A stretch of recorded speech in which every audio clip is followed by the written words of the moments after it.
we bring you different themes that you relate with from your different sectors, but making sure to help you, encourage you, and also inspire you. On top of that, motivating you do better each day in your businesses. And right about now, we're going to be speaking about leadership and business. Exactly how leadership impacts business. With me is the one who has spent 15 years in government as a member of parliament or in parliament, and there's Honorable Stephen Mokitale, who is the former Blisa Bugongo Member of Parliament. A very warm greetings right here. Thank you for joining us. Thank you so much, Smart TV. Good morning, viewers. Thank you, Rita Kawanyuru, for hosting me. Nyakuvaire nkuramukize mu ruo waitu. Sobora kuramukina hano. Kagambe mpako yawe. Atenye yawe. Mulimuta. Fine. Webale kuija tukutangirire. Yes. And I'm happy to be at your new studio here. Yes. Okay. And you being in 15 years, you've been there, you have, even up to now, you're a leader. You know, once a leader, you always be a leader. Give us your general assessment of leadership around the country. Yeah, first of all, I was 10 years in private sector, 5 years as working for government, and then 15 years in parliament. So I'm not a young man anymore.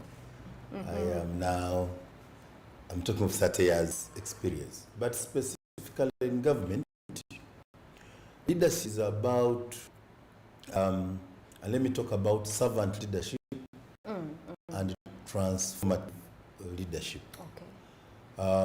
For example, in a country like Uganda, which has a very fast growing population, leadership has to look ahead and know that in the next 20 years, the population of this country is doubling from 45 million to possibly 90. It could be 100 if we do not check our population growth. So you need to first of all say, how then can we be relevant?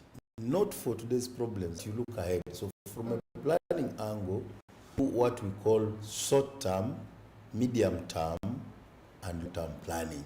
Okay. So you say, how do we provide for this population? That's why you find, even at a level of a country leadership, you say, we need a Vision 2040. How do you implement Vision 2040? You do it through 5-year plans, NDP. How do you come up with NDP? You have a planning framework, and therefore you do it from National Planning Authority. But 5 years is a plan which is implemented by a 1-year plan called a budget. So you need a budget every year so that you can actualize the Vision 2040 in many plans of 5 years. But now, how do you do a budget? A budget means that you must have a revenue side and an expenditure side. Now, where leadership is very important, that most people do not talk mostly about the revenue side. People want to talk about money for this, we want government to yambe, but they don't want to take the responsibility of the taxation. And that's why you find where we stand today. Our debt portfolio has grown so much because our propensity to spend is so high, and yet we don't want to engage heavily into the revenue side.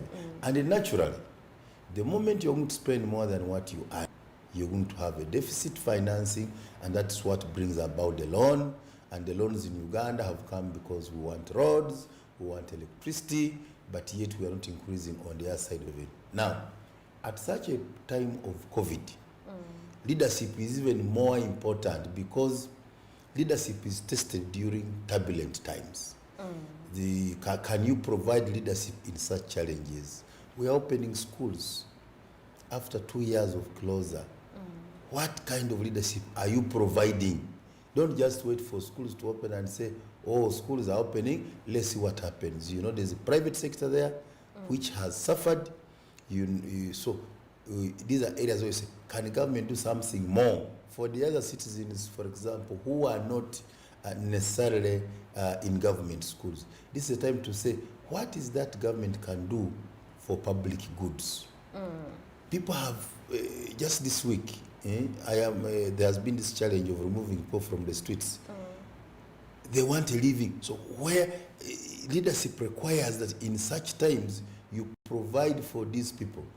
We have had UPE for over 25 years. We have had USE minus 7 years. Government has sponsored quotas. We even have had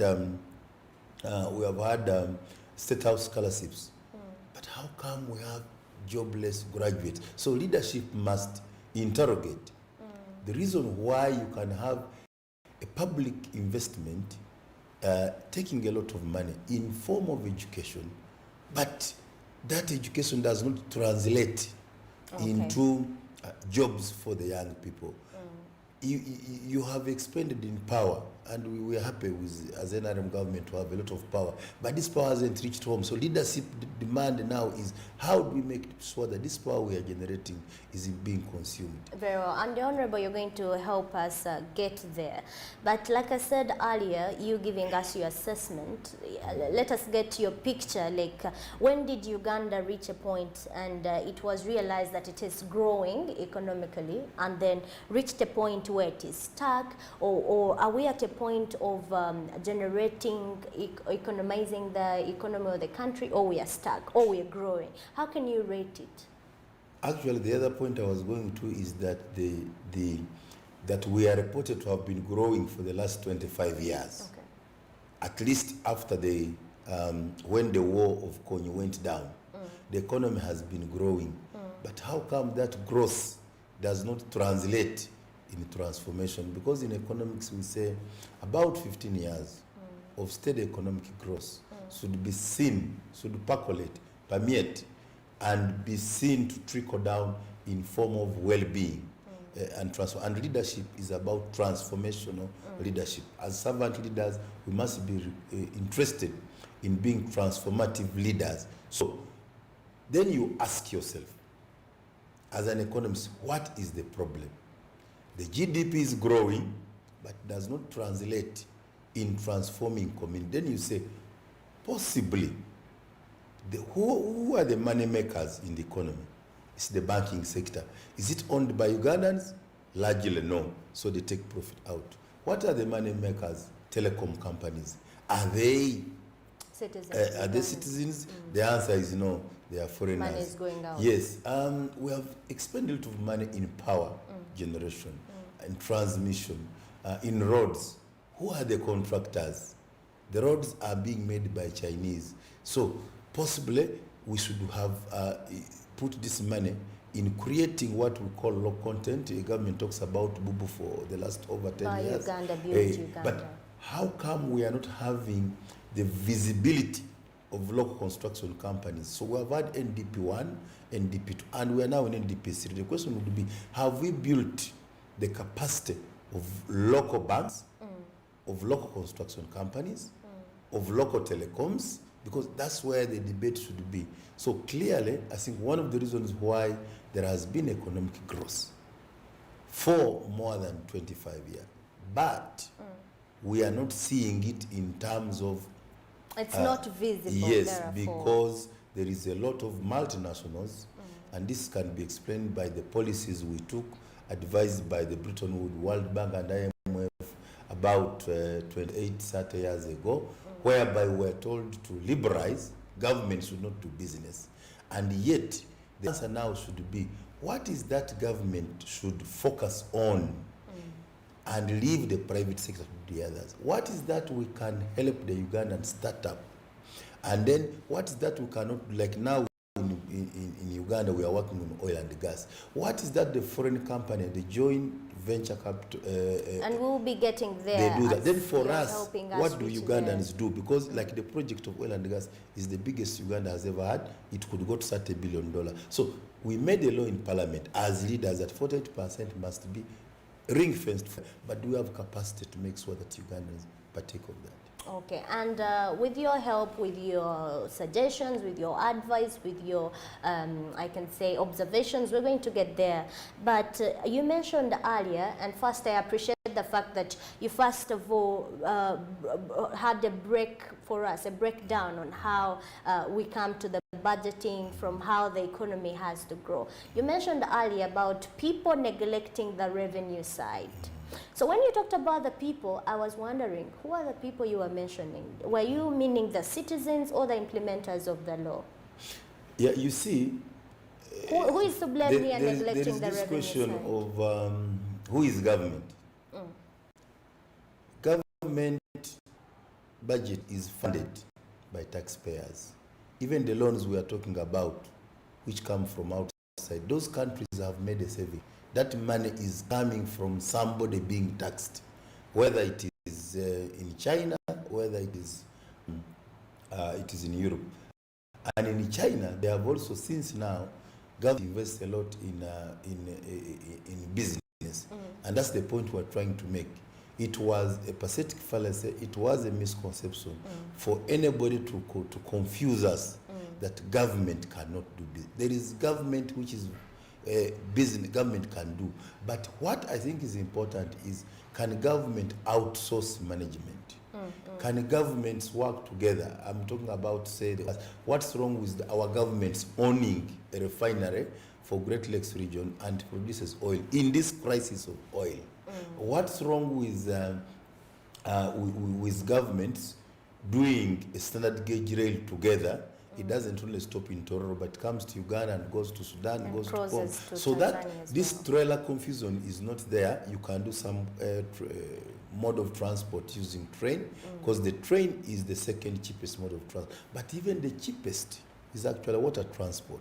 And we know that our Lake Victoria, our Lake Albert, Kyoga is navigable. So you need to look into investing also in water transport, and that comes not only with the cheapest cost of transport, but also it comes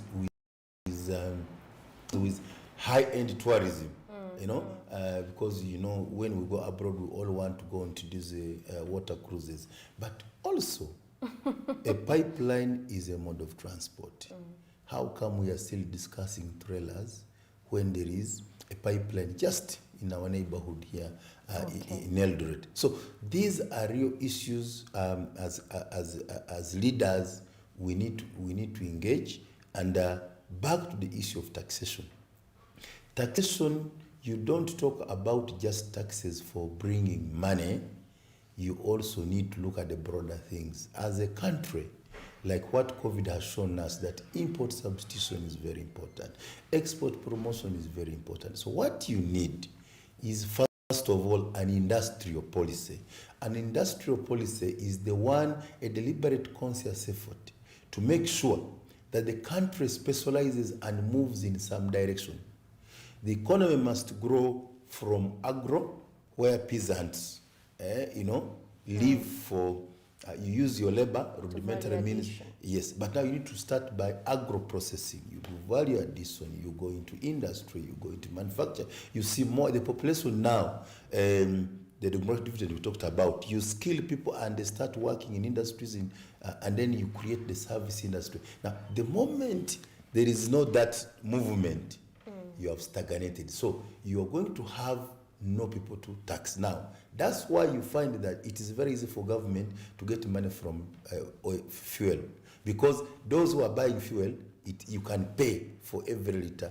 And we're going to be getting to. And also for you who is working at Smart TV, you are charged the tax because you can pay as you earn. Now, there's a bigger population, because they are still in the peasantry. They haven't come into the money economy. They cannot be taxed. And that's a struggle every government, every leader should make, that you bring as many people into commercialization, into the money market, and that's when they can be taxed. But there are still a lot of areas, people are talking of taxing land, taxing property, but the problem I'm saying, before you talk about tax bills in parliament and you want money on fuel, money on this, can we first have an industrial policy which informs the tax policy? Because tax is not only for raising revenue. You can use tax to discourage dumping from China. You can use tax to encourage production at home. You can discourage tax of raw materials upstream, so that when jobs are created, you get more tax downstream. So tax policy is more important than just discussing tax bills. So whereas it's important that we need to broaden the tax base, we need to understand that the economy has to grow, and it is that when you create more jobs, when you create more businesses, it's that's now, and like now at that point when it grows. COVID, and sorry to interject there, Honorable. You have been in Parliament, like you said, it's 15 years. Yes, and you being in Bulisa, Bugungu County there, it's the land of petrol. It has been there for a long time. Yes. I do not know, maybe you can share with us what you have been, you have managed to relay around there so that an improvement gets on the people, or how should it be managed as we move forward to the joy of petrol? Yeah, oil was discovered by Bunyoro Kingdom after Kabalega had been mistreated by the colonialists. So the geologist Wayland just came to confirm. Actually, my father was born at a time when the discovery was ongoing? The oils, the early works of oil was being done. Okay.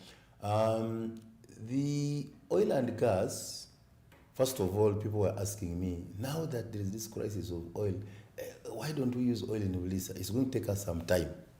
It's going to take us some time, at least 3 years to 4 years, to have the crude oil to reach Tanga. But for the refinery, we need to style up and upscale our acts if we are serious. The space we have taken, we moved faster for the pipeline more than the refinery. How I wish it was simultaneous, because the joint ventures have put in their money. And this is, again, leadership is about balancing act. Now that the government did not have the technology and the money to do the oil themselves, we have partnered with sophisticated, capital-intensive, technology-associated companies to produce this oil using the production sharing agreement. But the production sharing, the recovery box, the debt is the debt to Uganda. So when we are into business, how do we do a balancing act that you allow the investor to recoup their money by taking the crude to Tanga? But for us as NRM, as Ugandans who have a responsibility beyond just making profits for those companies, we have generations to protect. We must make sure we take care of the industrialization agenda. We need to make sure we have local content. We have to keep the cost of producing oil low, because we are doing a profit sharing model. And then make sure that beyond, the generations to come can use this income. Of course, I must commend the government for now that we have good roads. An international airport is coming on board. So if the refinery could come with the industrial park at the same time, we could see the Ugandan economy moving from being accused of having aflatoxins in maize going to Kenya, but now moving to petrochemical industries, moving to exports of that level, but most importantly, industrializing ourselves. And now that we have good roads, we have an international airport coming on board, which, by the way, is not just an oil and gas international airport. It is a requirement even by an ICAO that a country should have a alternative airport. It is in our Vision 2040, but most importantly, Bunyoro is also a tourism area. But next to this airport is very near the border of DRC, and the Lake Albert is navigable to Nimule, Sudan, and to DRC. So we could see a multimodal transport coming up in that Albertan region. And you connect to Wundubugyo, you connect to Semulik, to DRC. Surely, and a lot of and even West Nile. So you can see the country has a future. Not just because I come from home, but you can see the Rwenzori, Kasese, Fort Portal, Bunyoro, going to Lisa and up to West Nile has a corridor, a business corridor, which tomorrow could be more developed than Jinja and Kampala. Okay, and away from you being an NRM member, let's put NRM aside. As a local leader there, because I say local because you're leading the people around there, the citizens around there, that place. What achievement are you proud of towards the oil